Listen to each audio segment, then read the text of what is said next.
About a week after my post, I planted a wall of blackberries and raspberries at the two sides of my garden facing the driveway.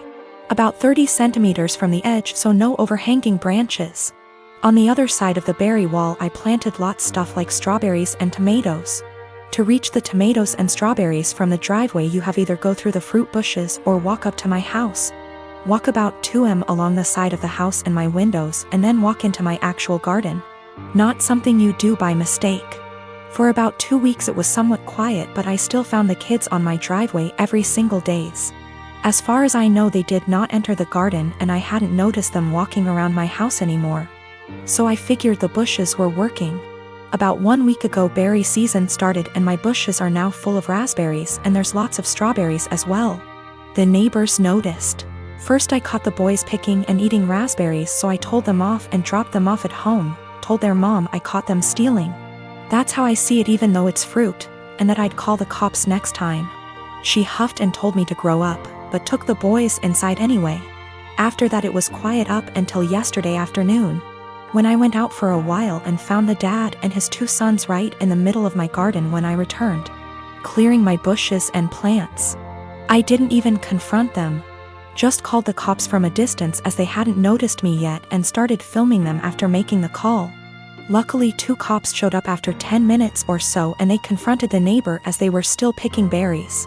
They told them they were trespassing and that the berry picking was in fact considered stealing, and that I could press charges.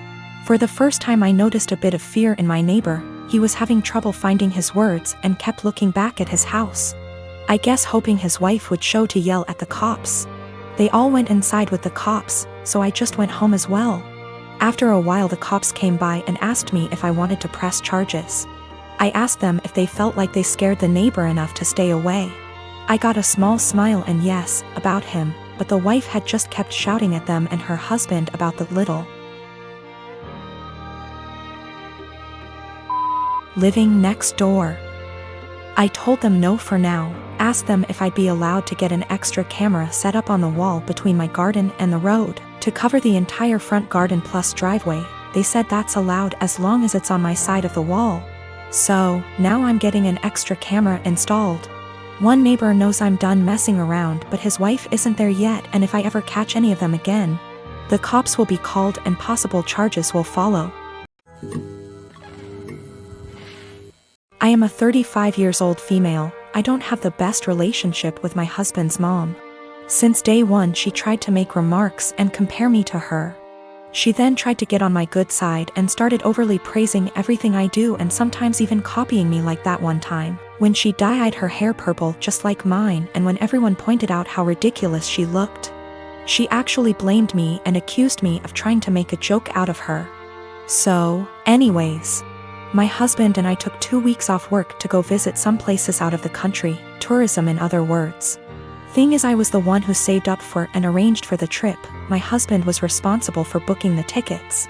My husband's mom wanted to come along and threw temper tantrums when I said no. She called, texted, sent people to talk to me into letting her come. Even threatened to call the police and make some complaint up to get us to stay if she can't come.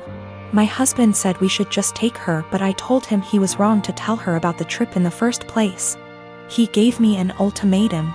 Said he wouldn't go if she can't come, and I told him I'd gladly call his bluff, which made him take his words back and say, fine.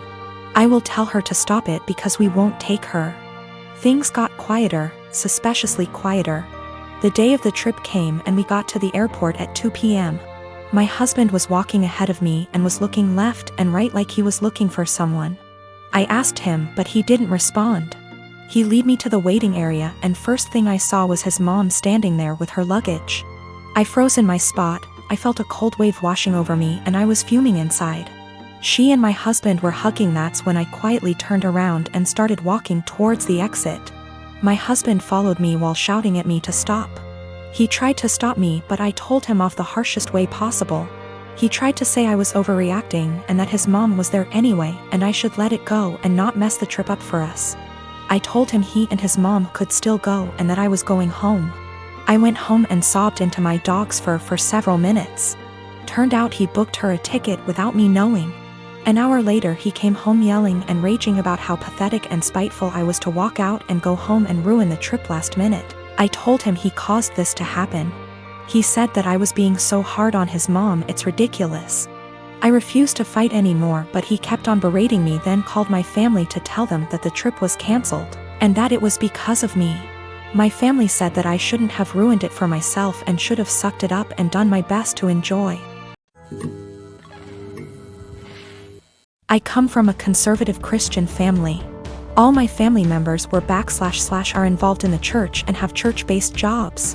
When they met my wife, they loved her and embraced her as their own. We dated for 2 years and discovered she was pregnant after we got engaged. Invitations were already given at the time, and we decided to still have the wedding on date when my wife was 5 months in. My family were furious when they found out my wife was pregnant.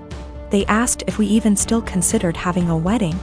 I said why not, but they were very upset, especially mom and dad, who said they've always been known for their decency and good Christian values, and weren't willing to let this stain their reputation.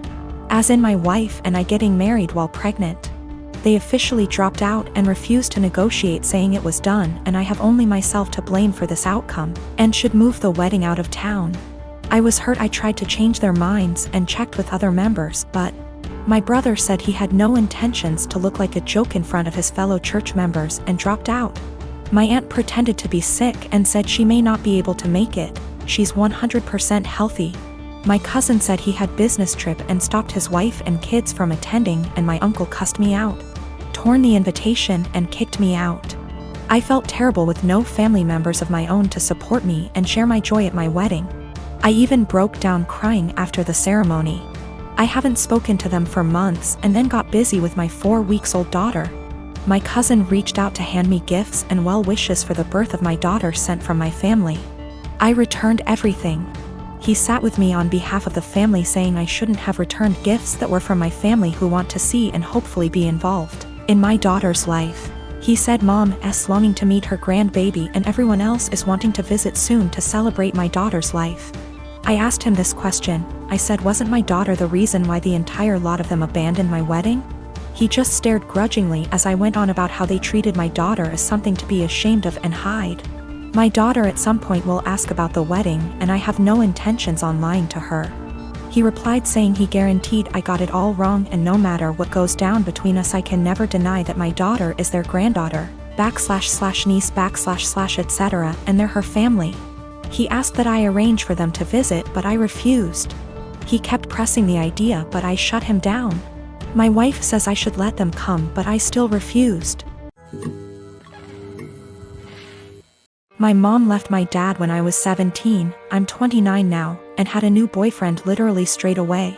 We all suspected that she was cheating with this dude beforehand, but there was never any proof, and she even to this day refuses to admit it. She had 2 more kids with this guy. When my mom and dad broke up, I moved out to live with my dad, who had moved back in with his parents. The major reason for this was because she told me to leave as I kept fighting with her new dude. I really did not want to deal with a new guy in my mom's life, and I was really upset that she didn't give a shit about how much pain my dad was in. When she told me to leave, something in me changed, and I am still unable to forgive her. That solidified. My 14-year-old sister stayed with my mom for a year and then begged to come and live with my dad because she hated it so much at my mom's place. And my sister and mom were close, so for my sister to feel that way, it must have been bad. Since I was 18, my grandparents kept pushing me to start a business. I liked to tinker and had built a few specialized tools for a niche construction industry that my dad was in, and they saw potential in me. They gave me a lot of money as an investment. Actually, they mortgaged their house, that's much they believed in me, and basically, I majorly lucked out and managed to land some national contracts at 24 that turned into more than a few millions of dollars over a few months when the business boomed. The profit trajectory has risen since then, and basically, I'm living a life I never thought would be for a schmuck like me. I moved my dad, sister, and grandparents out to the East Coast a couple years back, and we've started a new life. I am surrounded by people who see and saw the best in me, and I'm grateful so much. I was seriously messed up after my mom blew our family apart. For the last couple years or so, my mom has been on my case to reunite with her. She is getting increasingly more insistent that I go visit her and her boyfriend and kids, and keeps trying to guilt trip me because my sister has a much more privileged life now and my younger 2 half-siblings don't. She keeps telling me that even if I don't forgive her, I should look out for the kids as they're innocent in all this. She made her bed and she can lay in it, but the guilt eats me alive sometimes. I just can't forgive her though.